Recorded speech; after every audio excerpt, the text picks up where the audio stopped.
Hello friends, मेरा नाम है रोहित तिवारी और मेरे चैनल का नाम है आजमगढ़ जीएस रिसर्च सेंटर, जो कि आपके बेहतर भविष्य के लिए बनाया गया है। और हम लोग यहाँ में फ्री में वीडियोस प्रोवाइड करते हैं जो कि आपके कम्पिटिटिव एग्ज़ाम्स के लिए बहुत ज़्यादा महत्वपूर्ण होते हैं।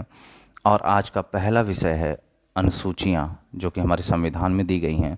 और आपको पता होगा कि हमारे मूल संविधान में 8 अनुसूचियाँ थीं, लेकिन धीरे धीरे संविधान संशोधनों के द्वारा अब इस समय अनुसूचियों की संख्या 12 हो चुकी है। तो सबसे महत्वपूर्ण चीज़ ये है कि आज हम लोग अनुसूचियों के बारे में जानेंगे और उससे संबंधित ट्रिक्स को भी जानेंगे, किस प्रकार से ट्रिक्स का प्रयोग करके हम बड़े ही आसानी से किसी भी अनुसूची को याद कर सकते हैं। तो चलिए बिना समय गंवाए सीधे पहली अनुसूची पर पहुंचते हैं। और देखिए पहली अनुसूची में क्या दिया गया है। हमारी पहली अनुसूची जो है आप स्क्रीन पर देख पा रहे हो, लिखा हुआ राज्य और संघ राज्य क्षेत्र। मतलब कि पहली अनुसूची में राज्यों और संघ राज्य क्षेत्रों के बारे में दिया गया है। दूसरी अनुसूची में आप देख रहे होंगे लिखा है राष्ट्रपति तथा अन्य उच्च अधिकारियों के वेतन।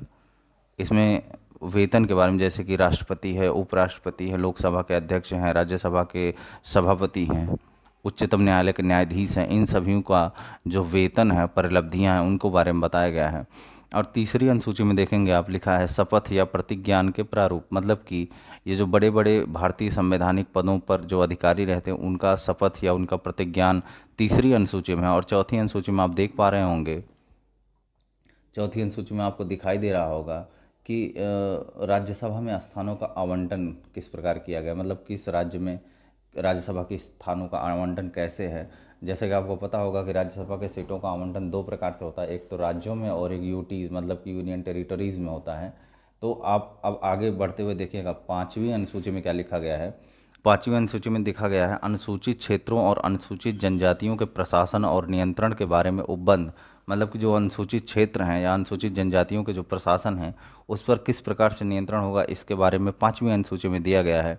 और छठवीं अनुसूची में आप देख सकते हैं छठवीं अनुसूची में आप देखिएगा लिखा है असम, मेघालय, त्रिपुरा, मिजोरम राज्यों के जनजातीय क्षेत्रों के शासन के बारे में उपबंध। मतलब कि आप देखेंगे कि असम, मेघालय, त्रिपुरा और मिजोरम जैसे जो राज्य हैं उनके कुछ क्षेत्रों को जनजातीय क्षेत्र घोषित किया गया है, जो कि राष्ट्रपति करता है। उसके बारे में क्या उपबंध है उसके बारे में दिया गया है। सातवीं अनुसूची में आप देखेंगे डिस्ट्रीब्यूशन ऑफ पावर दिया गया है, जैसे कि संघ सूची, राज्य सूची, समवर्ती सूची।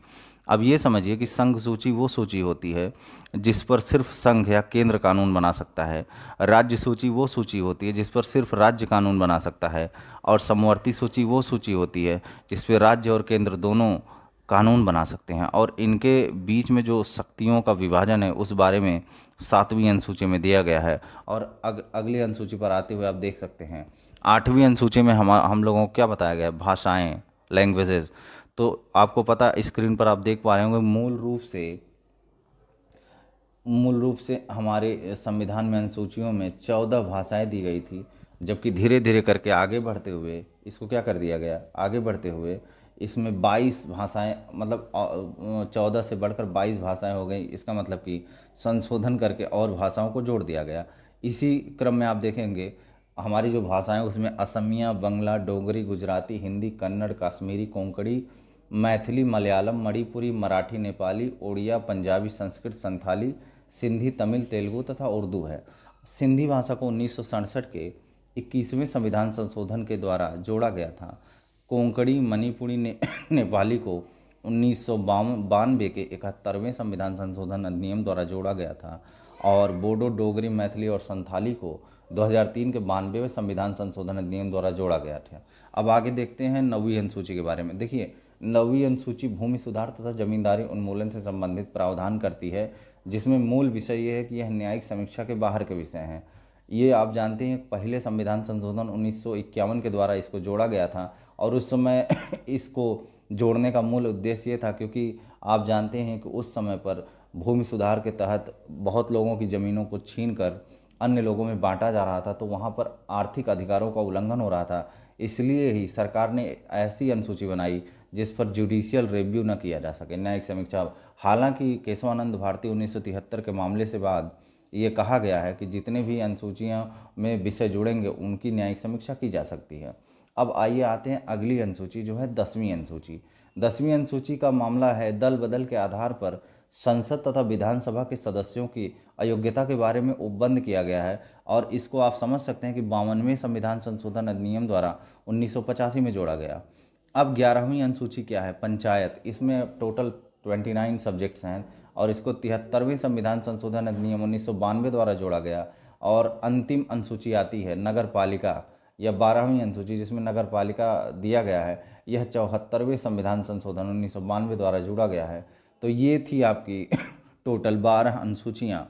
अब आइए समझते हैं इनकी ट्रिक्स के बारे में। अनुसूचियों की ट्रिक ध्यान से देखिएगा। सबसे पहले हमें ये मानना पड़ेगा कि हर अल्फ़ाबेट एक नंबर, जैसे कि ए मतलब 1, बी मतलब 2, सी मतलब 3, डी मतलब 4, ऐसे करके 12 तक आप जाएंगे। 12 तक जाएंगे और आगे देखेंगे कि हर अल्फ़ाबेट का मतलब उसी सब्जेक्ट से रिलेटेड होगा। जैसे कि ए का मतलब होता है क्या?